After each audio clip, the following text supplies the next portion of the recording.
Hi, welcome to Blackmagic Design at IBC 2018. I'm Craig Heffernan. I'm the Technical Sales Director for EMEA, and we wanted to show you a few highlights around our cameras here at the show. First of all, something that's taken a lot of interest at the show is Ursa Broadcast. This camera was announced earlier in the year. We showed it at NAB, and a lot of people asking us how the camera is developing and where it's being used over the past 6 months.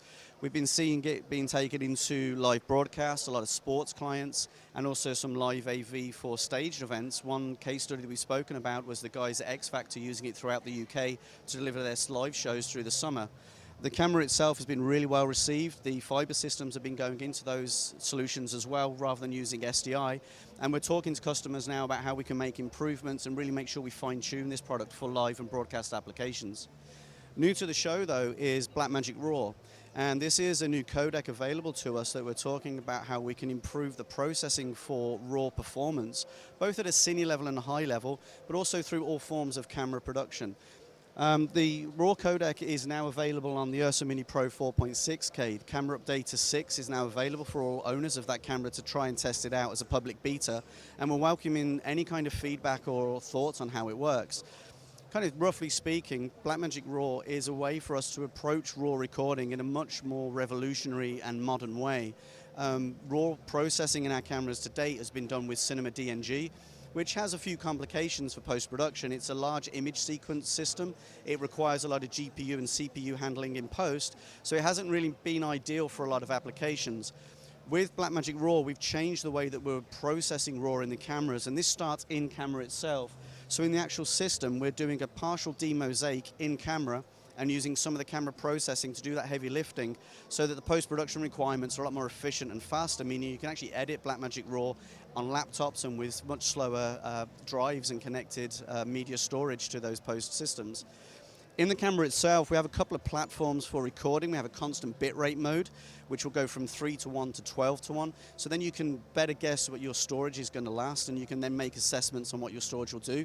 So 12:1 would be great for documentary and run and gun, but you still have underneath any kind of video profile that you apply. If you are working in Rec 709 or Rec 2020, it still records as a non-linear 12-bit file, so you get all the grace and the performance of the wide latitude of the camera in post, so you can really fine-tune it.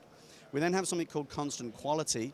So unlike a constant bit rate, we actually allow a little bit more headroom in the encoding of the file, so that it actually captures at a higher quality, so that you get much more precise, clean images with that particular version.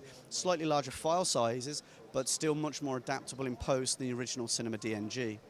The second thing that's really important about this format is the way it's handled in post-production, the way the camera then passes that file through to DaVinci Resolve. And we're using a more advanced metadata system. The DaVinci Resolve software, there's a 15.1 updater that's available that you can work with the new beta of the camera RAW codec. And DaVinci Resolve will work with that file. It will allow you to make changes on a clip-by-clip basis and update any camera metadata or any exposure values with something called a Sidecar File. Now, this Sidecar File can be read in DaVinci, it can be read visually in a text edit document, and it allows any decisions about the camera exposure to be shared or traveled through the post-production process. And critically as well, Blackmagic Raw as an efficient codec is something that can be edited. It doesn't need to be depacked or very CPU intensive, so you can edit directly from this format. And also as a non-linear 12-bit file, it does have the latitude, so it'd be graded as well. We've released an SDK for this, so there's a software decoder that's available for a lot of our partners out here in post-production, and we're hoping the camera will get adopted and used, and then you can choose how you want to process that file away from DaVinci Resolve.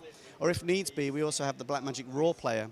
So this is a standalone player that can be installed on laptops, on any MacBook or any workstation you want. If you just want to watch back those files and choose which shots you want to take into post, rather than have to load everything into DaVinci Resolve.